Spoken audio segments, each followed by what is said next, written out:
Hello dear friend, welcome to solutions trading. पिछले कुछ दशकों में इंडिया की इकोनॉमी ने काफी प्रोग्रेस की है, जिससे ये देश अब एक ग्लोबल इकोनॉमिक पावर बन गया है। 1947 में एक नए आजाद देश के रूप में अपनी शुरुआत से इंडिया दुनिया की सबसे तेजी से बढ़ती हुई मेजर इकोनॉमीज में से एक बनकर उभरा है।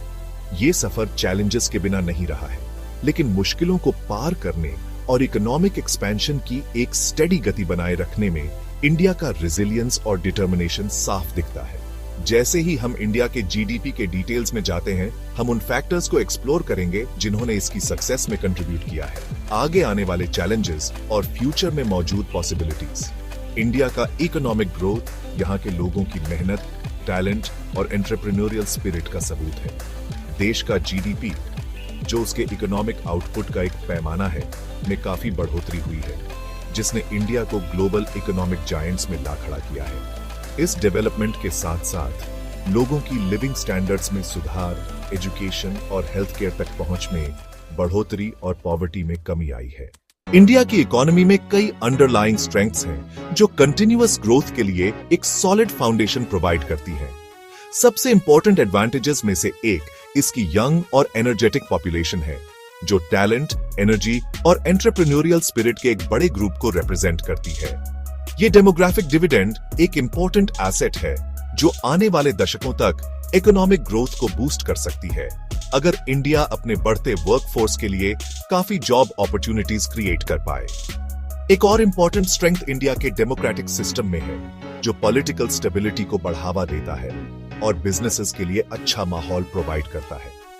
देश के democratic institutions checks and balances का सिस्टम इंश्योर करते हैं, ताकि कोई भी ज्यादा पावर वाला फैसले ना ले सके और गवर्नमेंट में ट्रांसपेरेंसी और अकाउंटेबिलिटी बढ़े। इसके अलावा इंडिया में एक वेल डेवलप्ड फाइनेंशियल सेक्टर है, जिसमें स्ट्रॉन्ग कैपिटल मार्केट्स और एक सोफिस्टिकेटेड बैंकिंग सिस्टम है।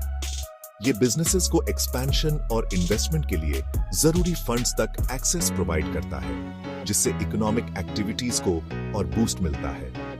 आखिर में ग्लोबलाइजेशन को अपनाने और ग्लोबल इकोनॉमी में इंटीग्रेट होने से इंडियन गुड्स और सर्विसेज के लिए नए मार्केट्स खुल गए हैं, फॉरेन इन्वेस्टमेंट अट्रैक्ट हुआ है और एक्सपोर्ट्स बढ़े हैं। अपनी इंप्रेसिव प्रोग्रेस के बावजूद इंडिया की इकोनॉमी कुछ वीकनेसेस से जूझ रही है, जो इसकी पूरी क्षमता को रोकती है।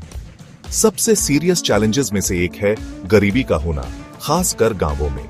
जबकि पॉवर्टी लेवल्स में काफी कमी आई है, पॉपुलेशन का एक बड़ा हिस्सा अभी भी गरीबी रेखा के नीचे रहता है, जिनके पास हेल्थ केयर, एजुकेशन और सैनिटेशन जैसी बेसिक जरूरतों की कमी है। एक और लगातार चिंता इनइक्वालिटी का हाई लेवल है। अमीर और गरीब के बीच काफी ज्यादा डिफरेंस। इनकम और वेल्थ में ये इनइक्वालिटी सोशल अनरेस्ट पैदा कर सकती है और इकोनॉमिक डेवलपमेंट के बेनिफिट्स को कम कर सकती है। इंक्लूसिव ग्रोथ पॉलिसीज के जरिए इनइक्वालिटी को कम करना जरूरी है, जो ये इंश्योर करें कि प्रोग्रेस का बेनिफिट समाज के सभी लोगों तक पहुंचे। सस्टेनेबल डेवलपमेंट के लिए ये बहुत इंपॉर्टेंट है। इसके अलावा इंडिया को इंफ्रास्ट्रक्चर की कई प्रॉब्लम्स का सामना करना पड़ता है, जैसे खराब ट्रांसपोर्टेशन नेटवर्क, बिजली की कमी और अच्छी क्वालिटी एजुकेशन और हेल्थ केयर फैसिलिटीज तक लिमिटेड एक्सेस। ये कमियां प्रोडक्टिविटी को कम करती हैं, ट्रांजैक्शन कॉस्ट्स बढ़ाती हैं और इन्वेस्टमेंट को डिस्करेज करती है, जिससे ओवरऑल इकोनॉमिक ग्रोथ रुकता है। आखिर में करप्शन एक कंटिन्यूअस चैलेंज बना हुआ है, जो लोगों का ट्रस्ट कम करता है, इन्वेस्टमेंट को डिस्करेज करता है और रिसोर्सेज को सही जगह इस्तेमाल होने से रोकता है। बिजनेसेस के लिए इक्वल अपॉर्चुनिटीज क्रिएट करने और ये इंश्योर करने के लिए कि गवर्नमेंट रिसोर्सेज का यूज सभी सिटीजन्स के बेनिफिट के लिए एफिशिएंटली किया जाए, करप्शन से इफेक्टिवली डील करना जरूरी है। चलिए इंडिया के 2025 के जीडीपी के प्रोजेक्शन को देखते हैं, खासतौर पर कंपाउंड ग्रोथ रेट या सीजीआर पर ध्यान देते हुए। रीसेंट फोरकास्ट्स के हिसाब से इंडिया का जीडीपी अगले कुछ सालों में लगभग 6 to 7% के सीजीआर से ग्रो होने वाला है। ये ग्रोथ रेट काफी अच्छा होते हुए भी कई फैक्टर्स पर डिपेंड करता है।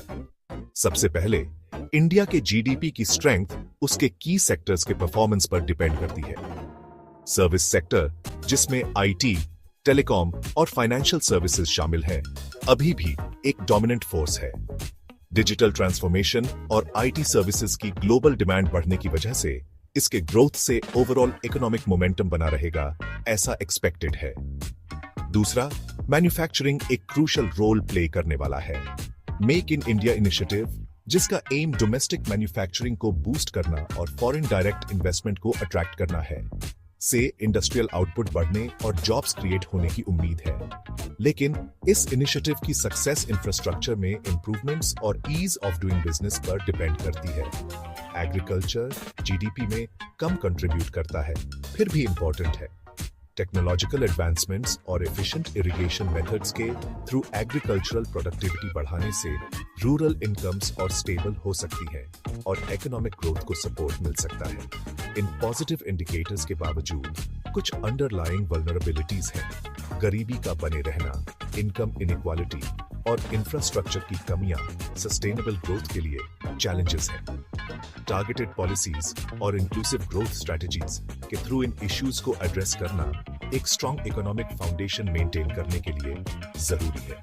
कंक्लूजन में, जबकि इंडिया का 2025 का जीडीपी प्रॉमिसिंग ग्रोथ पोटेंशियल दिखाता है, इन चैलेंजेस से इफेक्टिवली डील करना बहुत जरूरी है। जीडीपी की स्ट्रेंथ सभी सेक्टर्स में बैलेंस डेवलपमेंट और इंक्लूसिविटी और सस्टेनेबिलिटी के लिए रिफॉर्म्स के सक्सेसफुल इंप्लीमेंटेशन पर डिपेंड करेगी। इंडिया के जीडीपी ट्रैजेक्टरी की पूरी अंडरस्टैंडिंग के साथ अब हम ग्रोथ के इंजन्स को एक्सप्लोर कर सकते हैं, जो इस इकोनॉमिक पावर हाउस को आगे बढ़ाएंगे। कई की सेक्टर्स इंडिया के जीडीपी ग्रोथ में इंपॉर्टेंट रोल प्ले करते हैं। सर्विस सेक्टर खासतौर पर एक मेन ग्रोथ इंजन बनकर उभरा है। इंफॉर्मेशन टेक्नोलॉजी, टेलीकॉम और फाइनेंशियल सर्विसेज ने स्ट्रॉन्ग ग्रोथ देखा है। एग्रीकल्चर सेक्टर, जबकि जीडीपी में इसका कंट्रीब्यूशन कम हुआ है, एक इंपॉर्टेंट सेक्टर बना हुआ है। टेक्नोलॉजिकल एडवांसमेंट्स और बेटर इरिगेशन फैसिलिटीज के थ्रू एग्रीकल्चरल प्रोडक्टिविटी बढ़ाना इंपॉर्टेंट है। Thank you for watching, like and subscribe.